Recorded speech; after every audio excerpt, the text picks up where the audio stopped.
मित्रों, आपका स्वागत है आपके अपने YouTube चैनल कथा संसार पर। एक बार माता लक्ष्मी क्षीर सागर में भगवान विष्णु के पैर दबा रही थी, तो पैर दबाते हुए माता लक्ष्मी ने भगवान विष्णु से कहती है, हे प्रभु, आज मेरे मन में 3 प्रश्न उठ रहे हैं। यदि इन 3 प्रश्नों के उत्तर देकर आप मुझे संतुष्ट करेंगे तो मेरे मन को बहुत शांति मिलेगी। तब भगवान विष्णु कहते हैं, हे देवी, तुम्हारे जो भी प्रश्न है तुम निसंकोच होकर पूछो, मैं तुम्हारी शंका का निवारण अवश्य ही करूंगा।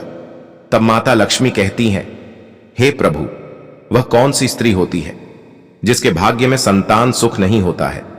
दूसरा प्रश्न है कि कौन सी स्त्री समय से पहले विधवा होती है? और मेरा तीसरा प्रश्न है कि कौन सा श्रृंगार करने से स्त्री को स्वर्ग में स्थान प्राप्त होता है? तब भगवान विष्णु कहते हैं, हे देवी, तुमने उचित ही प्रश्न किए हैं। तुम्हारा यह तीनों प्रश्न अत्यंत महत्वपूर्ण है। इन प्रश्नों का उत्तर संसार कल्याण के लिए है। जो भी मनुष्य इन्हें ध्यान से सुनता है उसे पृथ्वी लोक पर संपूर्ण सुख प्राप्त होते हैं और मृत्यु के बाद उसे मेरे लोक की प्राप्ति होती है।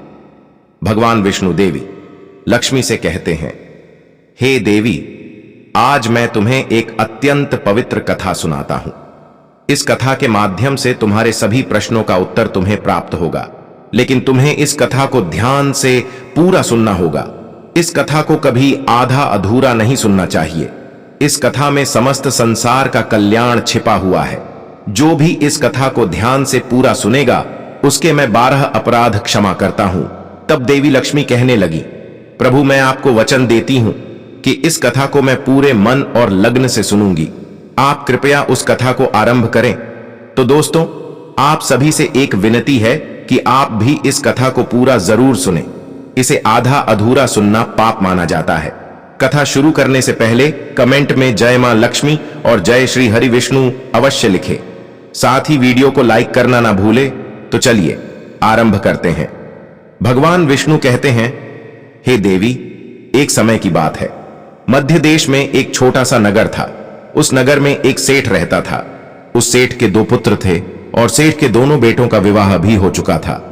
सेठ के घर में किसी चीज की कोई कमी नहीं थी, किंतु सेठ की पत्नी का स्वभाव अत्यंत दुष्ट था। सेठ की पत्नी और सेठ के बड़े बेटे की पत्नी दोनों का ही स्वभाव दुष्ट था। सेठ की पत्नी अपनी बड़ी बहू का तो बहुत लाड प्यार करती थी, किंतु छोटे बेटे की पत्नी के साथ बुरा व्यवहार करती थी। घर की सबसे छोटी बहू अर्थात छोटे बेटे की पत्नी बहुत अच्छे स्वभाव की, ईश्वर पर श्रद्धा रखने वाली पतिव्रता नारी थी। वह अकेले ही घर का सारा काम किया करती थी और गृह कार्य में दक्ष थी। इतना अच्छा स्वभाव होने के बावजूद भी उसकी सास उसके साथ बुरा व्यवहार करती थी, उसका हमेशा अपमान करती थी। इसके पीछे का कारण बस इतना था कि बड़ी बहू को एक पुत्र था और छोटी बहू ने पुत्री को जन्म दिया था। पुत्री को जन्म देने के कारण सेठ की पत्नी अपनी छोटी बहू को बार बार ताना मारा करती थी, लेकिन वह बेचारी कर भी क्या सकती थी? जो भाग्य में लिखा होता है उसके साथ वही होता है। भगवान विष्णु कहते हैं, हे देवी, अब मैं तुम्हें छो बहू की कहानी सुनाता हूं। इससे तुम्हें पहले प्रश्न का उत्तर प्राप्त हो जाएगा कि कौन सी स्त्री को पुत्र प्राप्ति नहीं होती है। हे देवी, सेठ की जो पत्नी थी वह पहले से ही दुष्ट और कुटिल स्वभाव की थी। उससे उसकी सास भी परेशान थी। सेठ की पत्नी अपनी छोटी बहू को सबसे ज्यादा दुख देती थी। छोटी बहू का नाम था सुकन्या और सुकन्या को सताने में उसकी सास को बहुत आनंद आता था।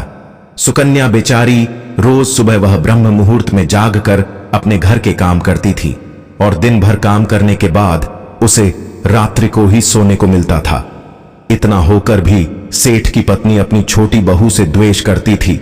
जब छोटी बहू झाड़ू लगाती तो उसकी सास आकर उसे ताना मारती थी कि तेरे हाथ में जान नहीं है क्या? तू जल्दी जल्दी झाड़ू लगा, मैं मंदिर जा रही हूं। मेरे लौटकर आने से पहले तू भोजन बनाकर तैयार रखना और आते ही मैं उस भोजन को ग्रहण करूंगी।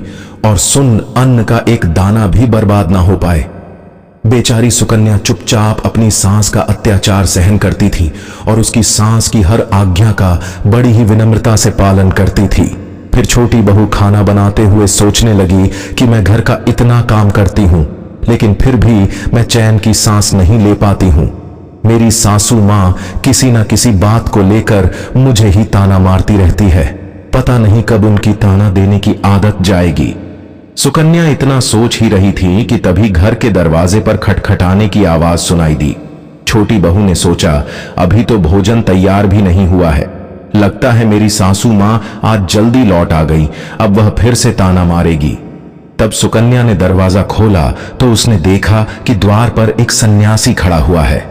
वह सन्यासी सुकन्या से कहने लगा, बेटा सदा सुहागिन रहो, तुम इस सन्यासी के लिए कुछ भोजन का दान करो। हे पुत्री, मुझे बड़ी भूख लग है। तब सुकन्या ने सोचा, अगर मैं इस सन्यासी को भोजन करा दूं और इतने में मेरी सांस आ गई तो मेरी खैर नहीं। कुछ देर तक विचार करने के बाद सुकन्या ने सोचा, यदि मैं सासू मां के ताने के डर से इस सन्यासी को भोजन नहीं कराऊंगा, पाप लगेगा, मेरा सारा पुण्य नष्ट हो जाएगा। इतना सोचकर सुकन्या ने उस सन्यासी को घर के अंदर बुला लिया। अतिथि धर्म का पालन करते हुए सुकन्या उस सन्यासी को भोजन कराने लगी।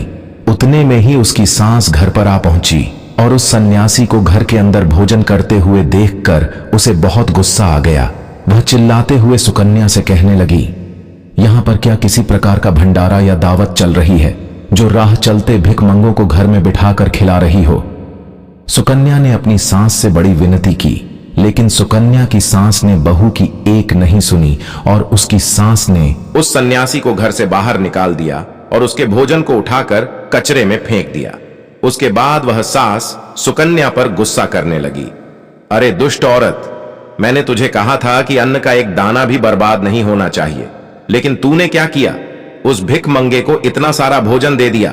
सुकन्या डरते डरते बोली, सासू मां, मैंने सन्यासी को अपने हिस्से का भोजन दिया है, इसमें आखिर इतना गुस्सा होने की क्या बात है? द्वार पर आए अतिथियों को कभी खाली हाथ नहीं भेजते हैं, ऐसा शास्त्र कहते हैं। फिर सुकन्या की सास ने उसे बहुत डांटा।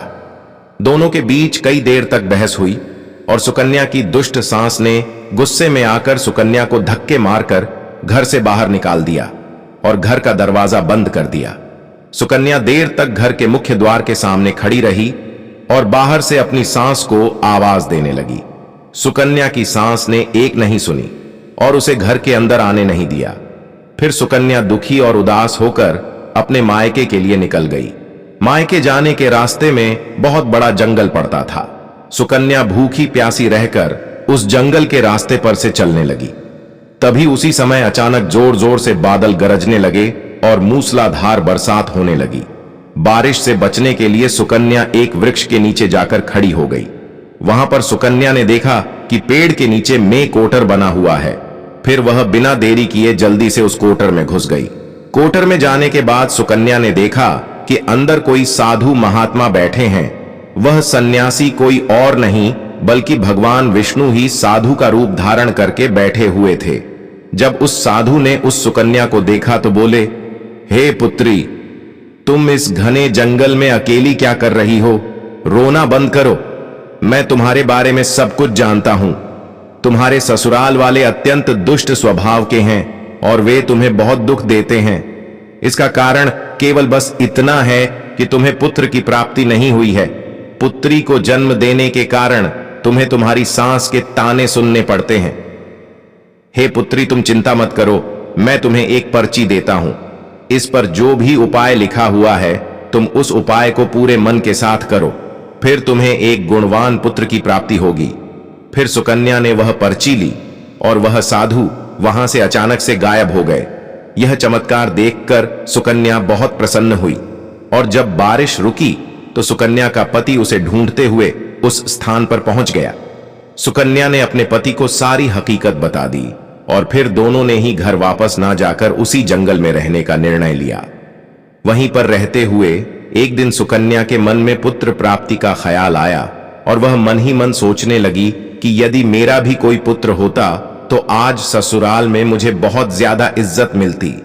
तभी सुकन्या को उस साधु के द्वारा दी गई पर्ची की याद आ गई और फिर जब उसने वह पर्ची खोलकर पढ़ा तो उसने देखा कि जो स्त्री पुत्र प्राप्ति की कामना रखती है उसे रात्रि में अपने पति की बाईं तरफ सोना चाहिए।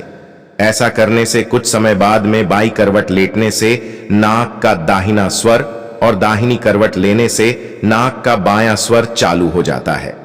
फिर जब पुत्र की इच्छा हो तो उस स्थिति में मिलन से पहले यह निश्चित कर लेना चाहिए कि पुरुष का दायां स्वर चलने लगे और स्त्री का बायां स्वर चलने लगे और उसी समय पर गर्भधान किया जाना चाहिए। ऐसा करने से निश्चित ही पुत्र की प्राप्ति होती है। इसके विपरीत नाक के स्वर चलने से पुत्री की प्राप्ति होती है। उस पर्ची में आगे लिखा हुआ था कि मासिक धर्म शुरू होने के बाद पहले 4 दिनों में पुरुष के साथ मिलन करने से पुरुष को रगड़ता प्राप्त हो जाता है और 5वीं रात्रि में मिलन करने से पुत्री की प्राप्ति होती है तथा 6ठी रात्रि में मिलन करने से पुत्र रत्न की प्राप्ति होती है। 7वीं रात्रि में मिलन करने से वंध्या पुत्री होती है। 8वीं रात्रि में मिलन करने से बलशाली पुत्र की प्राप्ति होती है। 9वीं रात्रि में मिलन करने से सुंदर कन्या की प्राप्ति होती है तथा 10वीं रात्रि में मिलन करने से विद्वान और अतिश्रेष्ठ पुत्र की प्राप्ति होती है। 11वीं रात्रि में मिलन करने से सुंदर आचरण वाली कन्या प्राप्त होती है। 12वीं रात्रि में मिलन करने से गुणवान पुत्र होता है। 13वीं रात्रि में मिलन करने से लक्ष्मी स्वरूपा पुत्री होती है। 14वीं रात्रि में मिलन करने से गुणवान बुद्धिमान तथा बलवान पुत्र होता है। फिर सुकन्या ने मासिक धर्म के बाद 6वीं रात्रि में अपने पति के साथ मिलन किया और उसके बाद गर्भ धारण किया। फिर दूसरे दिन सुकन्या का पति जंगल में लकड़ी काटने के लिए चला गया और सुकन्या घर पर पड़ी रही। फिर अचानक से तेज तूफान आया और सुकन्या की झोपड़ी उड़ गई। फिर सुकन्या दौड़ती हुई उसी पेड़ के कोटर में जाकर रुक गई जहां पर उसे वह साधु मिला था। सुकन्या वहां अपने पति की राह देख रही थी कि अचानक वहां पर 2 राक्षसी आ गई। वह राक्षसी अत्यंत मायावी थी। फिर उन्होंने उस कोटर के साथ पेड़ को उड़ाकर एक ऐसे स्थान पर चली गई जहां पर बहुत सारा सोना था। जब सुकन्या ने यह दृश्य देखा तो वह चौंक गई। सुकन्या पेड़ के कोटर में ही छिपी रही। जब वह राक्षसी भोजन की तलाश में गई तो सुकन्या ने उस स्थान पर से बहुत सारा सोना उठा लिया और उसे कोटर में भर लिया। जब वह राक्षसी लौट आई तो फिर से पेड़ पर बैठकर वे उस पेड़ को उड़ाकर उसी जंगल में आ गई। राक्षसी कन्या वह सारा सोना लेकर अपने पति के पास चली गई और उसे वह सारा सोना दे दिया। फिर पति और सुकन्या दोनों अपने ससुराल को लौट गए। वहां जाकर उसने अपनी सास को वह सोना दे दिया और सारी हकीकत बता दी, जिसे सुनकर उसकी सास को बहुत गुस्सा आया और बोलने लगी, अरे मूर्ख औरत, तू बस इतना ही सोना लेकर आ गई। इतने सोने से क्या होगा? मैं होती तो बहुत सारा सोना लेकर आ जाती। फिर उसकी सास भी उस जंगल के कोटर में जाकर छिप गई और राशियों की राह देखने लगी। तभी वह 2 राक्षसी वहां पर आई और फिर उन्होंने उस कोटर को उड़ाकर एक बर्फीले पहाड़ पर ले गई। यह देख सास बहुत क्रोधित हो गई और बोलने लगी, यह कहां लेकर आई है? यहां तो बस बर्फ और मिट्टी है। तभी उन राशियों ने उसकी आवाज सुनी और देखा तो एक बूढ़ी औरत पेड़ के कोटर में छिपकर बैठी है। फिर उन्होंने उस सांस को बाहर निकाला और उस बर्फीले पहाड़ पर फेंक दिया। जमीन पर गिरते ही उसकी मौत हो गई। इधर सुकन्या बड़े आनंद के साथ रह रही थी, लेकिन सुकन्या की सांस कभी नहीं लौटी। तो सुकन्या ने जाकर उस कोटर में देखा तो वहां पर उसकी सांस नहीं थी। उसे समझ में आ गया कि लालच के कारण उसके सांस की मृत्यु हो गई। भगवान विष्णु कहते हैं, हे लक्ष्मी, जिस स्त्री को पुत्र प्राप्ति की कामना है उसे मैंने सुकन्या को दी हुई पर्ची में बताए गए उपाय जरूर करने चाहिए। तुम्हारा दूसरा प्रश्न यह था कि किस कारण से स्त्री जल्दी विधवा होती है।